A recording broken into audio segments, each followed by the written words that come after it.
and you want to get more done in less time, and especially if you want better results, because sometimes it's not just about more, because oftentimes more is just more.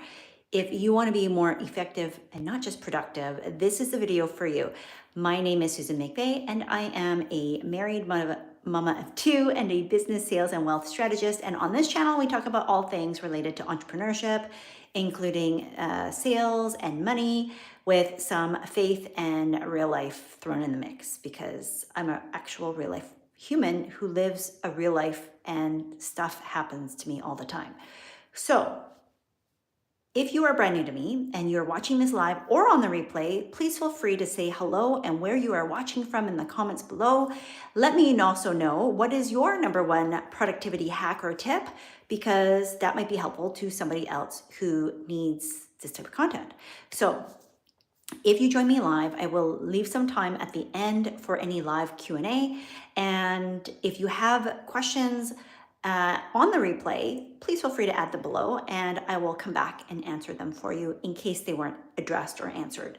So we're going to kind of keep this fairly short, to the point, and really focused, because this is about productivity.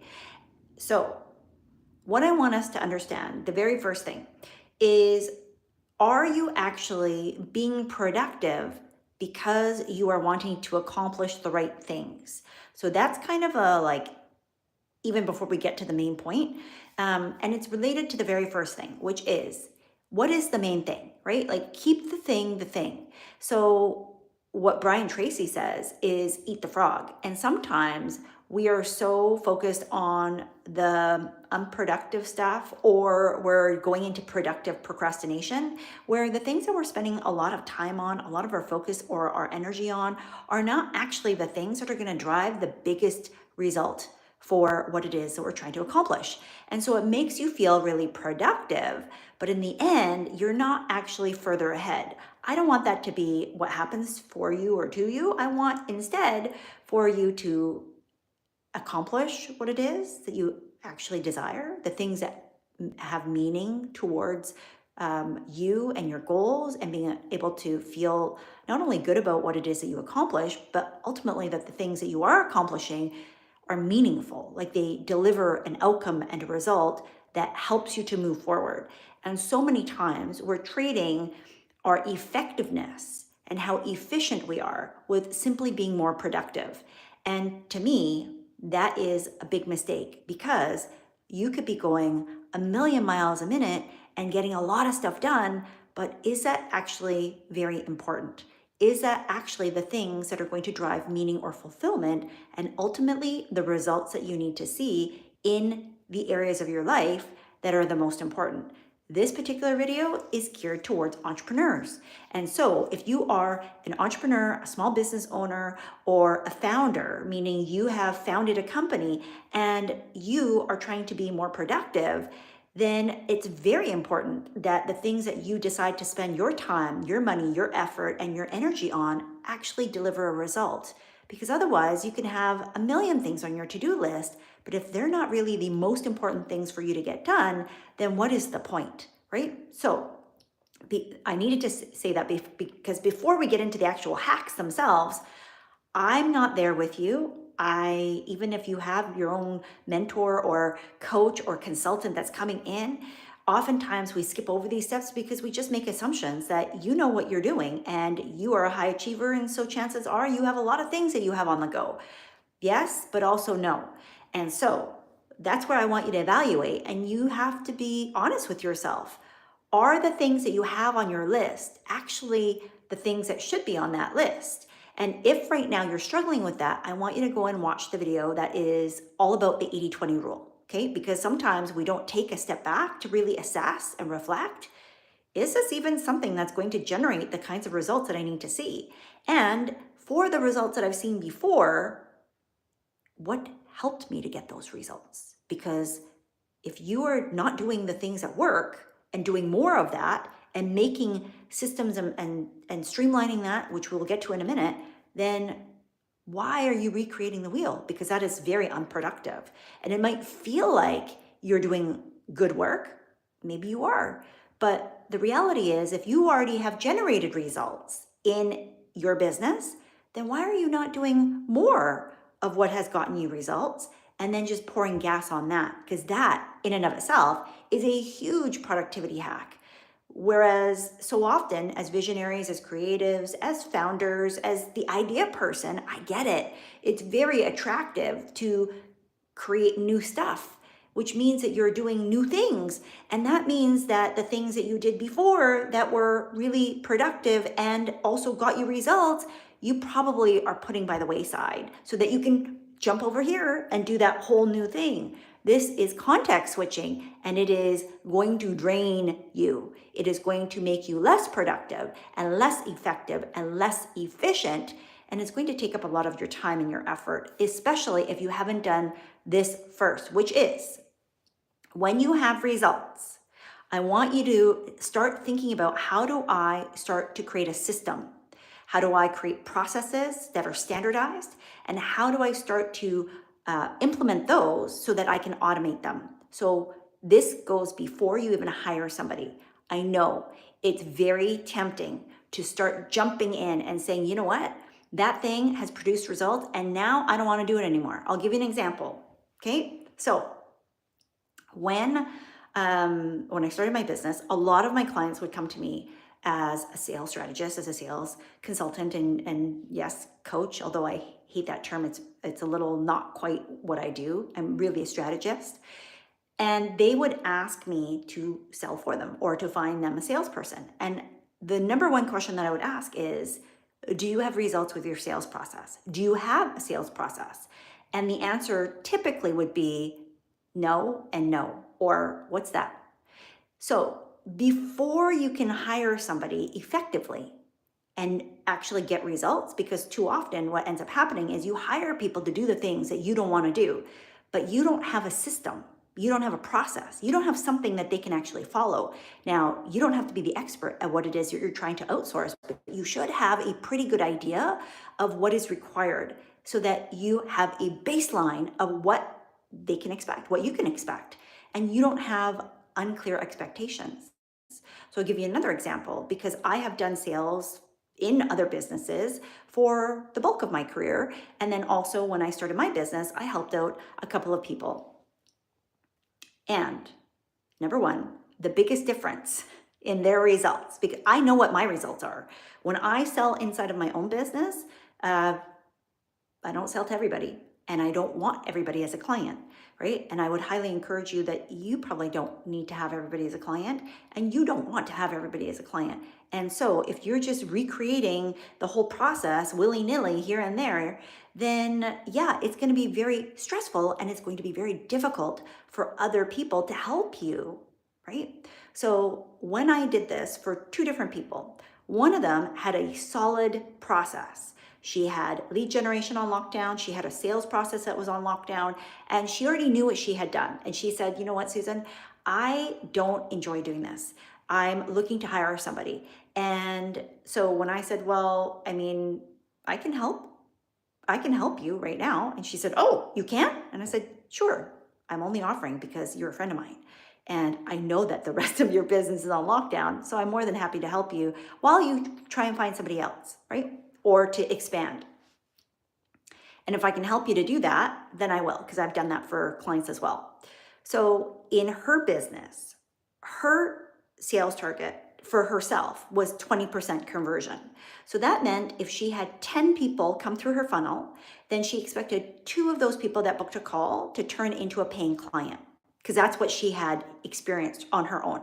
That's the type of results that she had. Now, she did not want to increase her results because she did not enjoy it. She didn't enjoy that part of it. She just wanted to get the people who wanted to get her help, and then she wanted to dive into helping them as opposed to spending more of her time and effort and energy and her focus on sales. But she also realized that selling was very, very important, right? So we already had a benchmark. We had a baseline of this is what her sales process does. And so she could expect 20% return on her effort, on her energy, on her time, and also on her money. And as a result, when I went into it and I knew what I could produce inside of my own business, now you're never going to be as effective doing the things inside of somebody else's business unless it's something that you do all the time, right? And you are impacting or influencing the process that you are involved in. So I only had a small sliver. I basically had, once somebody booked a call, I'm going to have a conversation with them. Now, my results, I think at the time that I was doing it, is 43%. That was about half of what I would typically do inside of my own business. My results are 80 to 95%, depending on what the offer is, seasons, all that kind of stuff. Okay. So the reason why I share this is because too often we're trying to improve upon something that we don't have a baseline on, or on the flip side, we are trying to produce better results for something where we don't even know if we have the results in the first place. So the very first thing that I want you to think about is, and the reason why I gave you this example is because for most entrepreneurs, your best efforts are going to be directed to something around productivity that is going to generate an immediate return for you. For most of us, that's going to be something related to your marketing and or sales. So think about high impact and high intent activities. I want you to think, what is the impact of this activity and what is the intention? Does it match somebody who's coming into my business that will equally have a high impact and high intention? So again, for most, it's going to be something related to your marketing and or sales, meaning how many people you're attracting to come into your business and or how many people from that attraction mechanism, that process or system, that you actually are getting to pay for your products or services, the things that you actually sell. If you focus your productivity around those specific actions and those activities, then you will immediately be able to create leverage. You will immediately be able to create more return and immediately be able to see that for every 10 minutes or every hour that I spend on this, here is the outcome that I can expect. So it will help you, because if you are able to, let me put it this way. If you started to create a system for those high impact and high intent activities, you would be able to start to standardize, to systematize, and then you are on the path to automation. When you skip forward and you start to automate activities that don't actually impact your bottom line, because this is for entrepreneurs. So if you're not an entrepreneur, this is probably not the best video for you around productivity. If you are an entrepreneur, then this is 100% going to make sense for you and hopefully help you with thinking through, what are you spending your time on?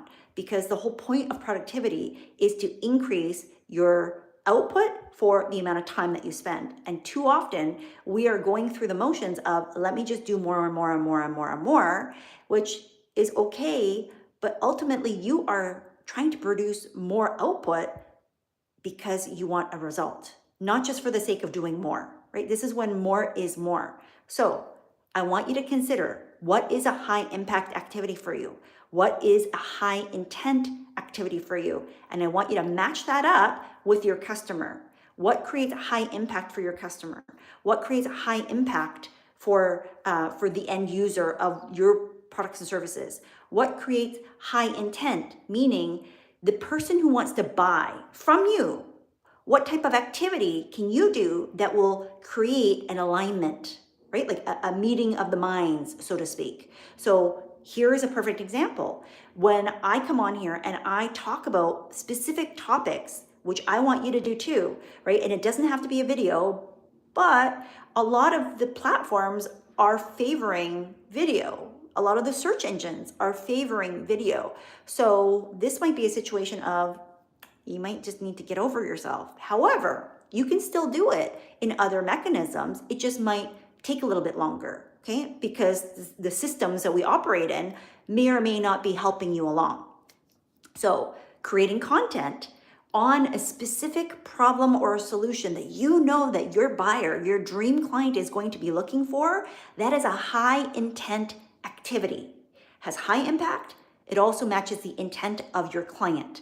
And that's what I'm talking about, right? So that is a productivity hack, simply because don't you want your time to be spent doing things that are generating results that will make a difference to your business? And for a business owner, the biggest impact to you is to help more people. And you help more people when they become a client, right? Like this kind of stuff, offering advice for free is great. But the true transformation happens when people decide, I'm going to make an investment. I'm going to put my money where my mouth is. I am going to spend my hard-earned cash because I want a different outcome than me just implementing something for free. Now, my goal is always, you're going to get something of value for free regardless. And this might be all you need. Great. Then you probably don't need to work with me in any other capacity. This is good enough. But there's a lot of people where they want the shortcut because they don't have a lot of time. And for them, it's much more beneficial for them to spend the money rather than hours and hours trying to piecemeal all this stuff through my free content in order to get the same answer and the result. I'm giving them the shortcut by giving them here's a blueprint, here's a step-by-step, here are all the pieces. Or when you're working with clients individually or as an advisor, consultant, coach, that's the ultimate productivity hack for your customer because it allows them to get immediate, here's what I want, here's what I need, here's the answer, boom. Make sense? Okay? So if you think about, so that's number one, high impact, high intent activities. Number two is your effectiveness. And we've kind of wrapped this in because I needed to elaborate a little bit here. So that's where I talked about the 80-20 rule. If that is an area where you are struggling a little bit or you're like, man, like she's calling me out, go and watch my video on this page. It is all about the 80-20 rule. Okay, and that will help you. So quickly here, what I want us to understand is not all the things that you spend your time on are going to help you produce a result. So again, this is not about loading up your to-do list with, nobody's going to give you a badge. Nobody's going to give you an award because you did 100 things today. Literally nobody's going to come knocking on your door and be like, ta-da, you did it. As a business owner, it is actually much more critical, especially if you are the CEO, the founder, or perhaps a solopreneur, right? The creative and the visionary, that when you're coming up with these ideas, this is the discipline. You're going to have to park some of those, right? Now, sometimes you immediately move on it. Great. And that in itself is a productivity hack because money loves speed and money loves action. But if you are being pulled in a million different directions simply because you cannot corral your own self, then perhaps you need help, right? But here, what I want you to be able to do is say, what is the most effective way for me to use my time, right? We all have the same amount of time. And at the end of the day, not all of that time is available to us, right? So I put a little caveat because I know that with kids, with pets, with aging parents, with whatever else is going on in your life, right? For me, it's my health, it's my relationships, it's my family, and it's also the things that are important to me that are outside of my business. Including my business, that is also a priority, but I have to weigh it out. So do you. So in this moment, what is the most impactful and effective use of your time? And how do you make sure that the things that have produced results are going to continue to produce results? You have to look at that because I don't know if they are. Okay?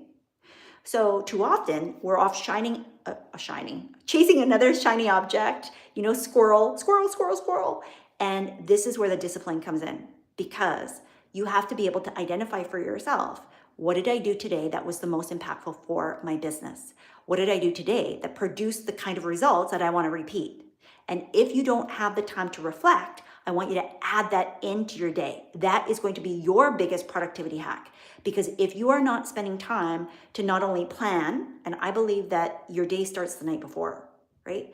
And that small investment of time, it could be as little as 10 minutes, but to be able to plant the seeds into your subconscious while you're going about your evening routine, while you're playing with your kids or hanging out on the couch, watching Netflix, whatever it is that you do in order to wind down and get ready for the next day, including your sleep, you're planting those seeds into your subconscious so that your brain is already presupposing and pre-planning some of those things so that it can be open to what those answers might look like as you start your day, right? So that small little tweak for you in being able to reflect, what did I do today?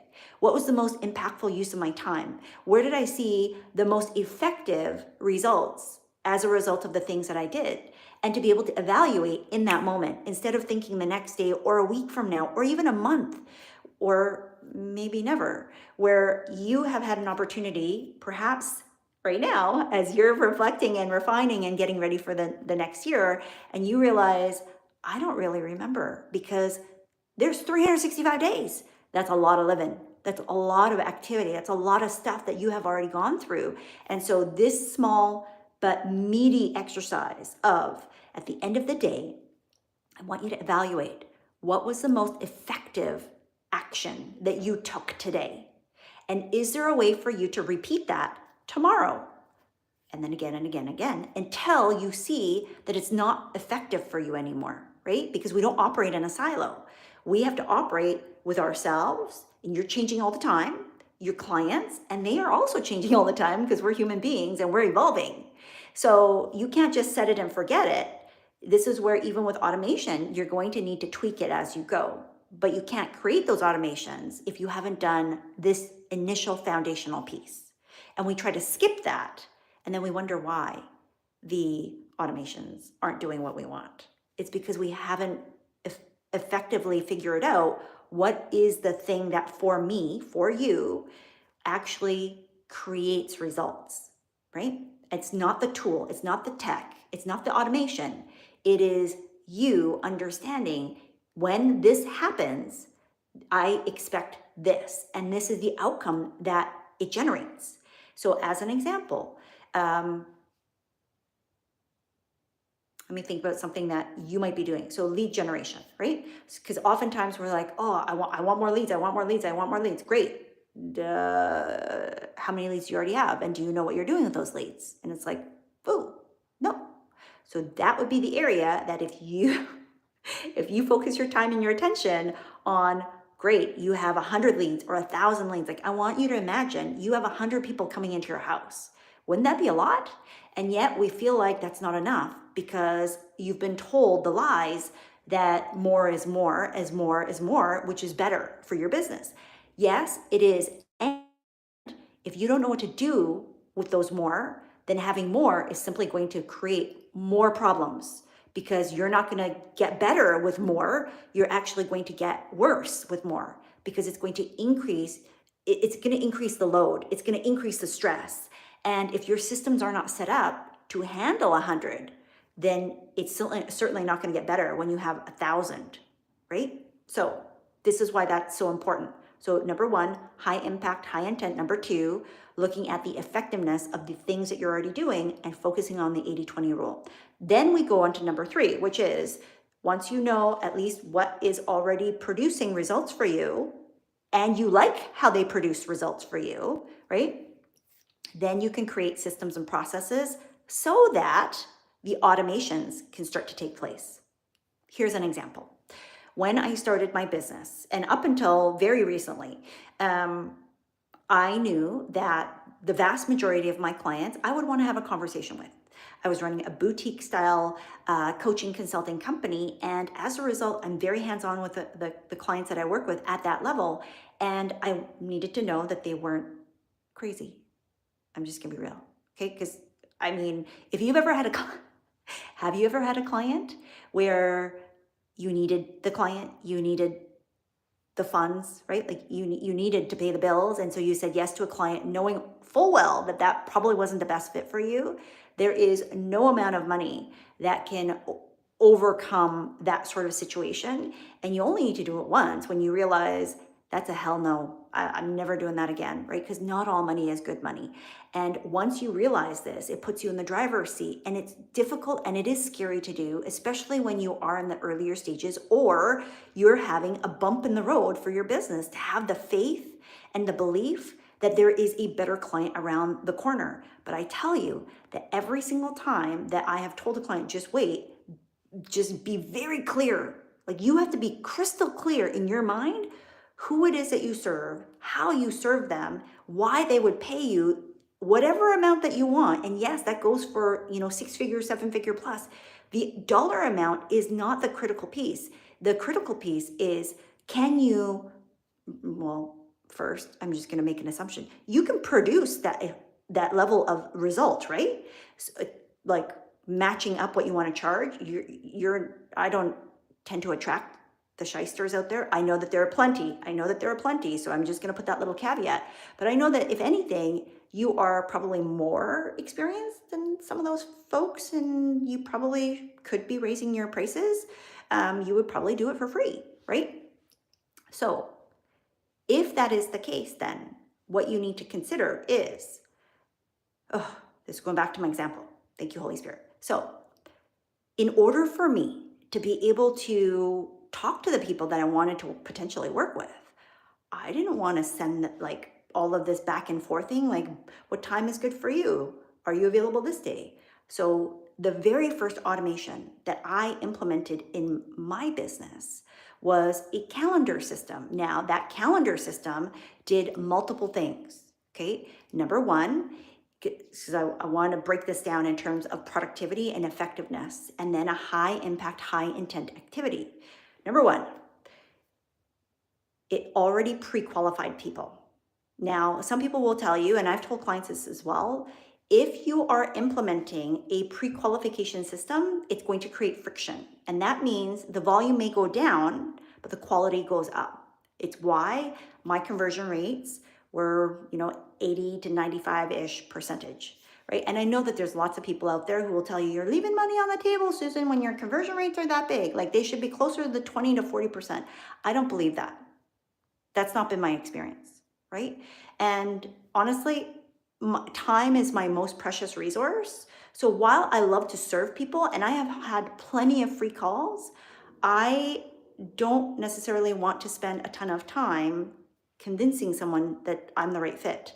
By the time somebody gets on a call with me and with you, they should already have a pretty good idea that they want to work with you. They might just need a little bit of clarification. They might need a little bit more Q&A, right? They might need to just make sure that it's the right fit. And you want to make sure that it's the right fit, especially if you're working closely with your clients.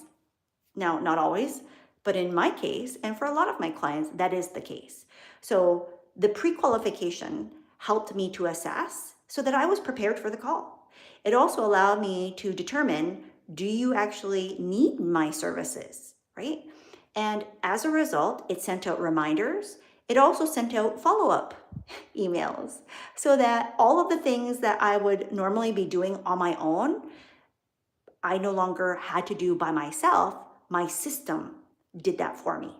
Okay, so this is where you create systems, processes that then are automated. So easy peasy, I would send them a link. Okay, great. You want to have a conversation? Here's the link.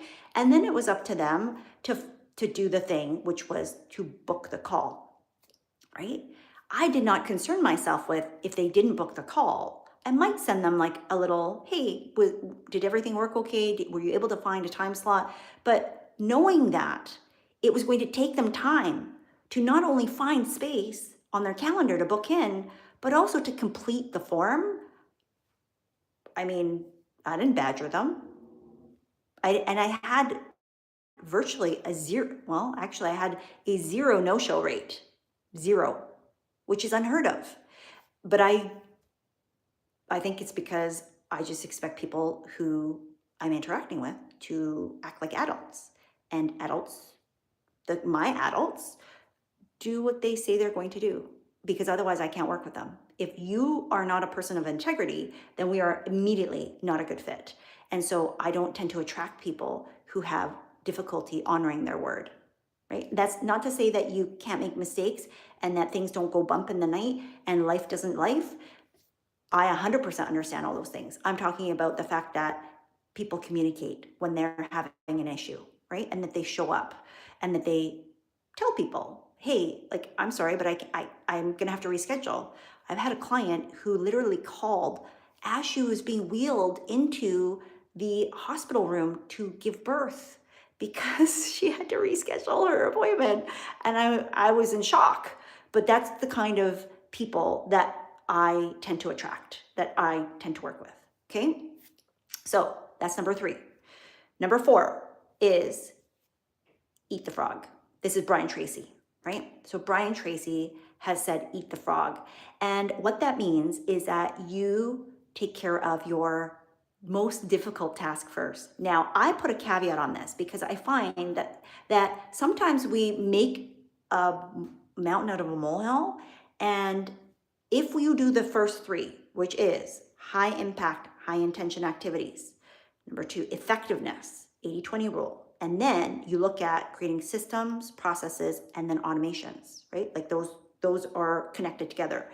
Then eating the frog, hopefully, is not such a big deal because you now know what is your main domino activity. That's really how I think of Brian Tracy's thing, which is if all you got done is this one thing, because sometimes that's all you have the time for. Sometimes that's all you have the energy for. Sometimes that one thing might take a lot of little things. That's okay. But I want you to think for yourself, if you could only do one thing today, and maybe by doing that one thing, it eliminates 80% off of your to-do list, why are you not doing that one thing? Sometimes it's because it is new, it's different, it's difficult. It is something that takes you outside of your comfort zone. It requires a little bit more research or time or effort.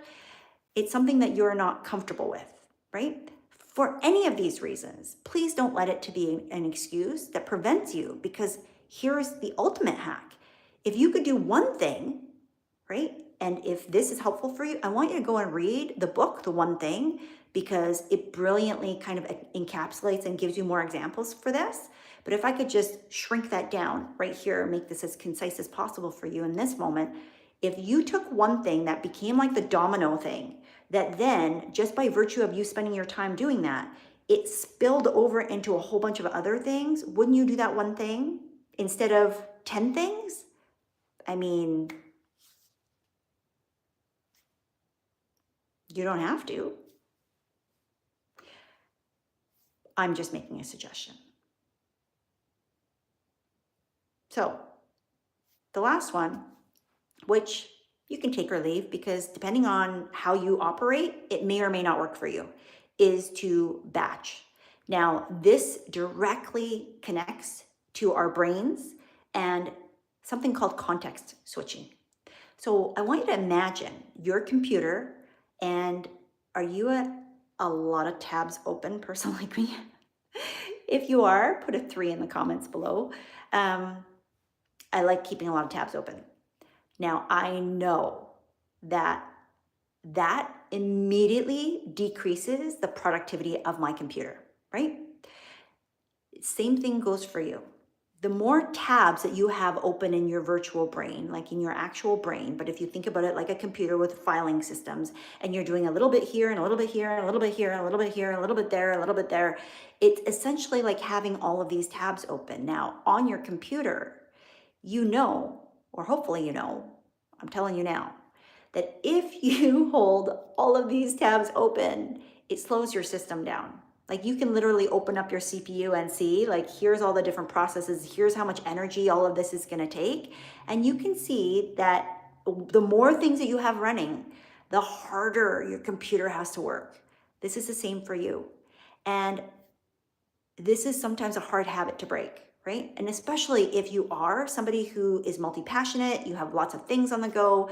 And so I'm not going to be the one that tells you only do one thing at a time, because that may or may not work for you. But what I will have you consider is, does it make more sense for you to batch like activities with like? Now, it doesn't have to be exactly the same. What I want you to think about is what part of your brain is this using?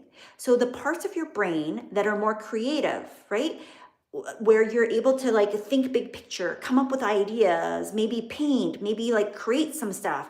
So these are not exactly the same, but they use the same part of your brain. And as a result, it's not going to feel like you're going from one thing to the next thing to the next thing to the next thing, even though you might be moving from this to this to this to this. Does this make sense?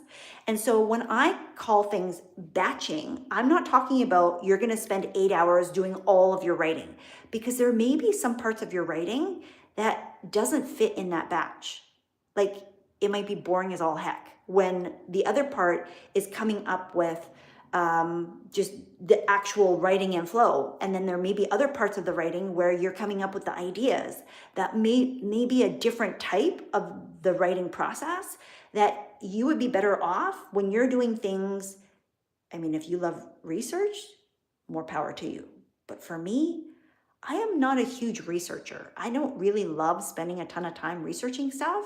So when I'm trying to come up with like research ideas, like even for this, to think about like what are people searching for, what might be a good fit, how would I word this in a way that other people would be more likely to find it, that takes a lot more energy for me. It takes a lot more of my time. And so for me, I can't do that when I am doing other things that would technically be writing, right?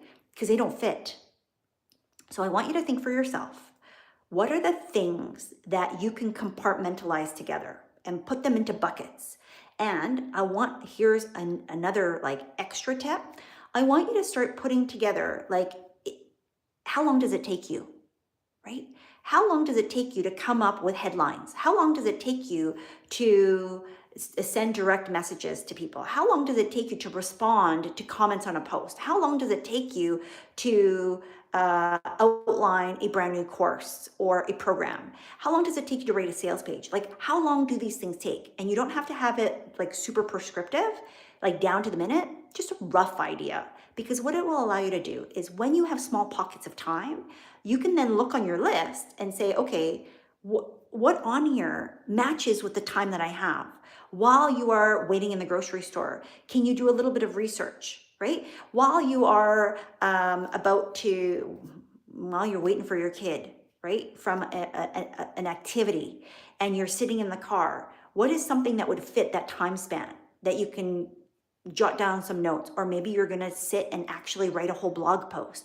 Maybe you're going to record a bunch of videos because you know that you can get them all done, especially when the other pieces have been created in terms of ideation and maybe the headlines, the titles, the thumbnails, whatever it is. Okay. When you break things up like this, it makes it a lot easier for then you to be able to use the time that you have and to not feel like, oh my gosh, I don't have time for this, and to have to continually carve it out. Because the reality is, we don't always have the ability to do that.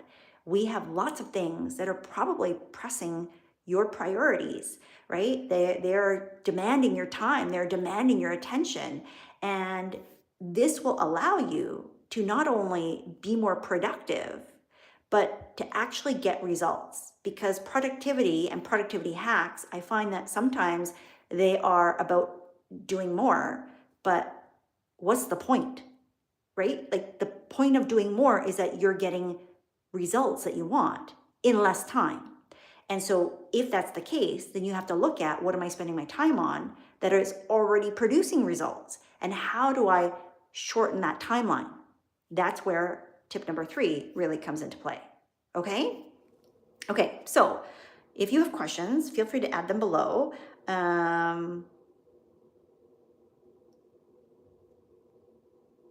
We have a lot of very odd questions or statements, which is fine. I am all for the toilet humor because I have kids,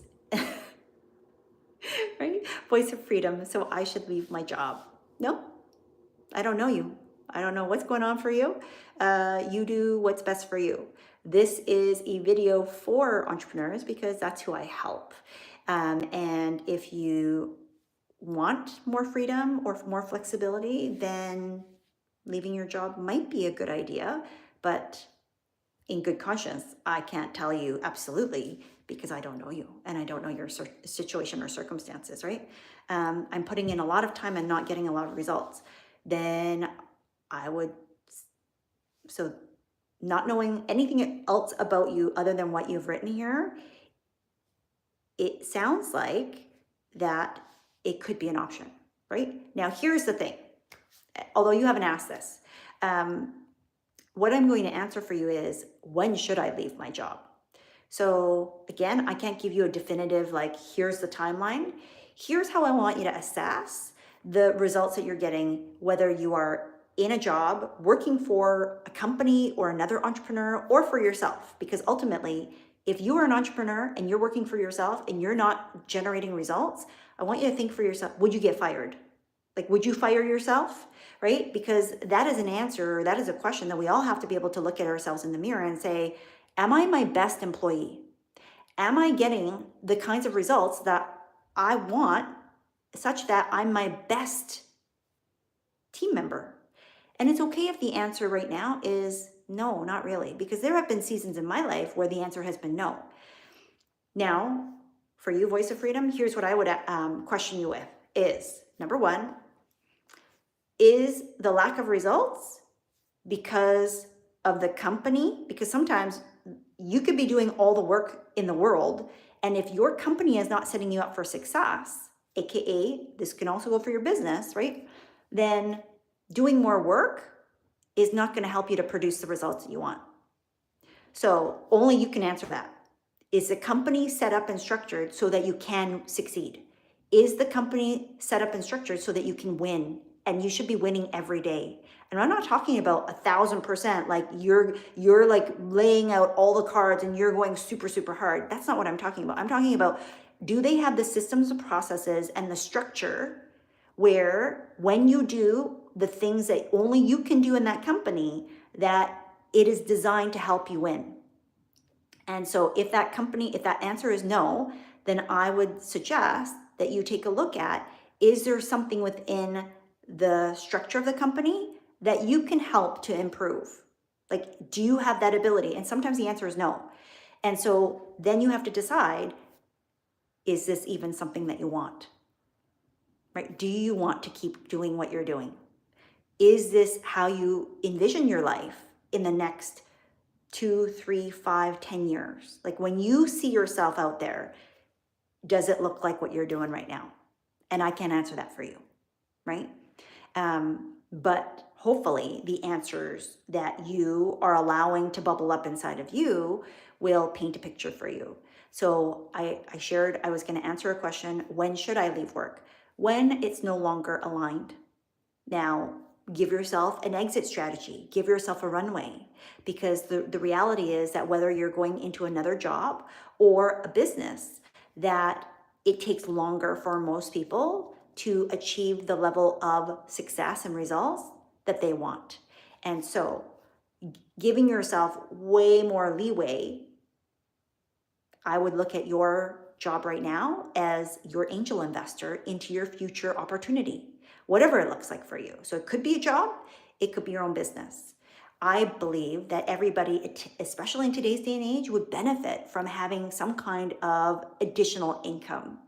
What that looks like for you is going to vary depending on what's important for you, how much time that you have, what your skills and capabilities and experience are, and what you're interested in. Because I don't think that you should just be trading another job for another job, or worse, making it become a jail. Because a lot of times entrepreneurs are working 24/7, and initially they start off loving it, but because they're doing things very haphazardly, right? They're not thinking about all of these things that are taken care of inside of your job, that doing that and then servicing clients, marketing, selling, creating all this stuff, having to systemize, doing all of these pieces. And yes, you can hire and get help, but you need to have at least a baseline of information or understanding so that you even know who to help and how they can best serve you and help you. Because if you're waiting for somebody that you hire to give you all the answers for how you need to operate in your own business, I'm going to tell you, that's not going to happen. And in fact, if that happens, your business is going to go sideways. I've seen it happen time and time again, right? That is not the way to increase your success. That is a way to bypass your authority and your leadership. And you are the leader of your company, even if it's just you. Even if it's just you and you have, some contractors here and there, you are the one that has to go first. And so inside of your own life, Voice of Freedom, if you're still on here, you go first, right? So I hope that you're empowered to make the best choice and decisions that make the most sense for you, but I don't know what that is. So I hope that that's helpful for you in whatever way that you needed to hear that. The fact that you are questioning, that you're putting in a lot of time and not getting a lot of results, to me speaks to the character of who you are and the quality of your care and the fact that it means something to you, right? And so if you can talk to your manager, I would highly recommend that. If you feel like it's safe to do so, because sometimes it's not. But if it is safe for you to do so, then it might be worthwhile to bring up, to create some opportunities there to talk about what could be available for you. And sometimes our dissatisfaction is a sign pointing to something that is different, whether it is what God has called us to do, what we are desiring to do, but maybe not feeling confident enough to do. So I feel led to share this, and I don't know why, but I'm going to be obedient. Before I left my corporate job, which I was forced to leave because of my breakdown. Now, if you want that whole story, go and watch yesterday's video, because I'm not going to repeat the bulk of that here. The piece that's important here is when I had my second child, which was 2008, okay? In 2008, I was on maternity leave, and there were small little hints that spoke to something deeper inside of me, but I didn't know what it was. And because I didn't know what it was and I couldn't articulate it, I couldn't put my finger on it, it just sat there. But there were like little whispers of like dissatisfaction, lack of fulfillment, lack of alignment, but I didn't have those words to articulate it back then. It just, something didn't feel right. And yet my life looked perfect. And so I didn't know what was wrong with me, right? And so there was a part of me that felt deeply guilty, ashamed, and not quite afraid, but just uncertain. And because I couldn't articulate it, I thought I was going crazy. I thought it was just nothing. But there were little tiny signs. And when I go back and I review it, because Steve Jobs always says, like, we cannot connect the dots going forward. We can only do it looking back. And I didn't look back at those little dots. I think partly because I didn't want to see the signs that were like smacking me in the face, because this was everything that I had worked hard for. So in that moment, when I realized, because I started to get really, I don't know, down. Hello, Beartooth. I'm sharing a story right now, which may or may not make sense for you, coming kind of late in the game. If you are interested in this kind of topic, I would suggest that you wait until the replay and then you're going to watch this, okay? Or not, which is fine, because we're talking about productivity hacks for entrepreneurs. And now I'm answering a question and or adding on a little bit of a story that I'm feeling led to share. So in that moment, as I was kind of pondering, why do I feel this way? I realize now that those were signs pointing to me to leave my job. I just didn't have the courage to do it. And my results were fine, but I was spending a lot more time. So when I went back after my maternity leave, I was very dissatisfied and I was very unhappy. And I kept thinking, like, what's next? And I was looking for jobs within my organization, but it just was more of the same old, same old. And that's not to say that I didn't love my job. I did. But at the same time, there was something that was deeply unsatisfying that no longer fulfilled me. And I lost that spark, that little, the fire, the joy. And I couldn't put my finger on it and I couldn't articulate it. And I felt like nobody else understood me.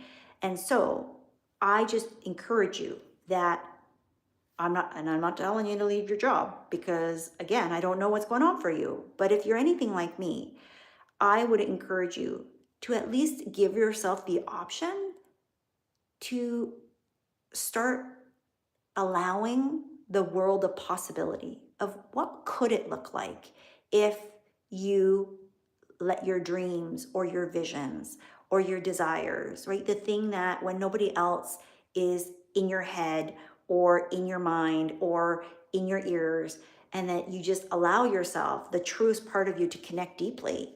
That, if you had all the time in the world, if you had nobody, pressing on your time or your demands, that you prioritized you first, right? What would that life look like? And you might not have all the answers, and that's okay. But could you at least open the door a crack to allow yourself to kind of dive into that a little bit? Could you try some of the things that maybe are coming up for you right now? Because whoever this is for, like, there are things where, like, you are being hit with, oh, remember that, remember this, like, you love to do this, you love to do that. These are sparks. These are little seeds that, if you have the faith that acts as fertilizer to start to germinate those, and just give yourself an opportunity. It doesn't mean that you have to go 100% or all in or dive in and leave everything behind. It just means, could you try out a little bit? Could you just test it? Could you just see what that might look like? And then reflect and see. And no harm, no foul, right? And just give yourself the opportunity, right? Because if you're asking this question, then there may be something inside of you that is questioning, why am I here? What am I doing this for? Because those were the questions that I asked myself. I don't want to do this anymore. But I didn't have the words to be able to say that yet. I was just questioning, what am I doing? Why am I doing this? Like, is this all there is? Surely this has got to get better. And on the outside, things shifted or got better, but on the inside, it still felt the same. Make sense? Okay? So I don't see any other questions that are appropriate for me to answer. And I apologize because there was a lot of kind of fart jokes here, which I actually get a lot of giggles out of, but I needed to stay focused. So we will be back tomorrow, okay? I highly recommend, if any of this content kind of spoke to you, I appreciate the thumbs up, the likes, and the subscribes.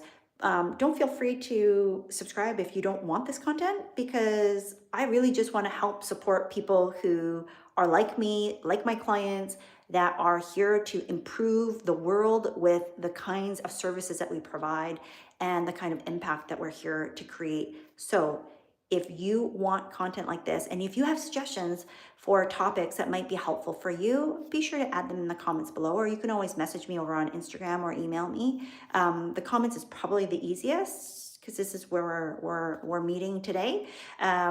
I can't guarantee that I will always pick it up and run with it, because it's going to depend on what comes up for me, what I feel might be of highest service to the people who need me the most, and then what I'm receiving from divine sources. So with that, we will talk to you again tomorrow. We're almost at the end of the year. And so if you don't show up tomorrow, which is totally fine, we will be back on earlier in the day.